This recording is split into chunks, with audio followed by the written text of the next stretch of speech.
Hey there!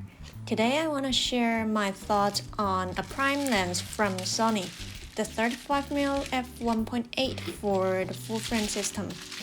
It was released back in 2019 and I actually picked this lens up secondhand after I made a video about compact lenses for Sony a7C II.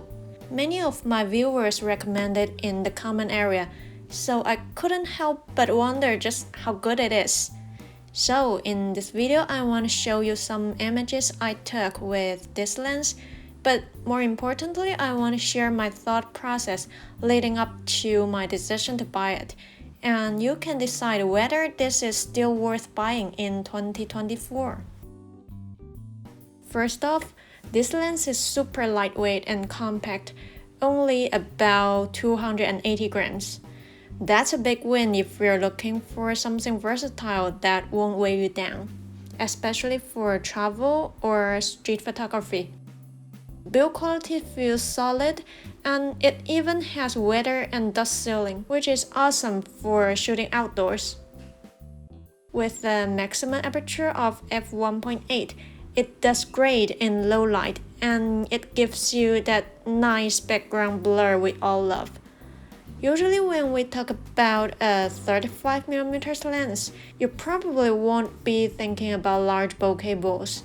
But thanks to the short minimum focus distance at 22 centimeters, as long as you stay close to your subject, you can still get stunning background separation like this.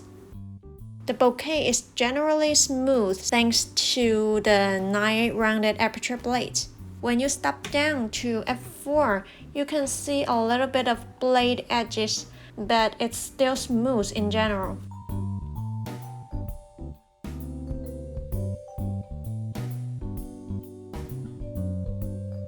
Sharpness is pretty good right from f1.8, and it gets even better when you step down to f2.8 or more.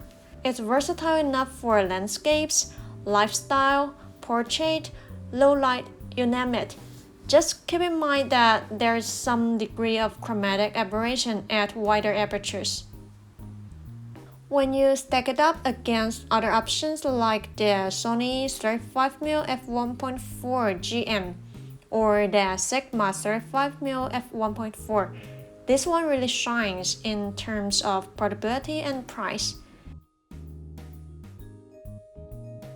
But I think it makes more sense to compare lenses at similar price range. So here I want to share with you some other competitors which I also considered before I bought this Sony 35mm lens. According to the research I did, the Sigma 35mm f2 DGDN lens is a very respectable competitor. It has very similar performance in terms of quality as well as build, and it even has more round and smooth bokeh than this Sony lens. But unfortunately, it has a slightly longer minimum focus distance at 27 centimeters, so the background separation is less pronounced than the Sony lens, and it is also about 50 grams heavier.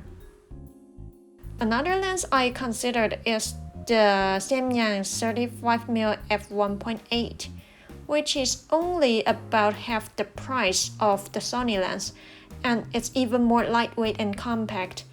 However, I didn't choose this Samyang lens in the end because a second-hand Sony lens is about the same price as a brand new Samyang lens, and I figured if I ended up not liking it, a Sony lens is easier to sell than a third-party lens. But of course, if you have a lower budget, I think this Samyang lens offers great value for money. Apart from 35mm lenses, I even considered 40mm lenses because there are two great options to choose from. One for more premium quality and the other more budget-friendly. And you get a very similar field of view compared to a 35mm lens. To be honest, I had a hard time deciding whether to buy the Sony 35mm f1.8 or the Sony 40mm f2.5. Personally, I prefer longer focal length because I don't like to stand too close to people when I do street photography. But on the other hand, I already have a Sony 50mm f1.8 lens, so it probably makes more sense to get a 35mm lens. Another thing is that you can crop your 35mm image to make it look like 40mm, but you can't do it the other way around. Anyway, I really am curious about the difference between the Sony 35mm versus the Sony 40 f2.5. If you have tried them both, I would love to hear how you think about them. So, is the Sony 35mm f1.8 still worth picking up in 2024? Definitely.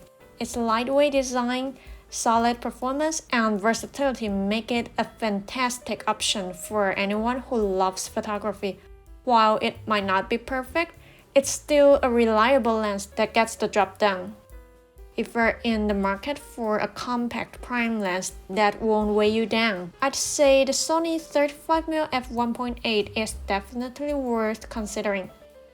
Thanks for tuning in, and let me know your thoughts on this lens in the comment below. Thanks for watching, and I'll see you next time.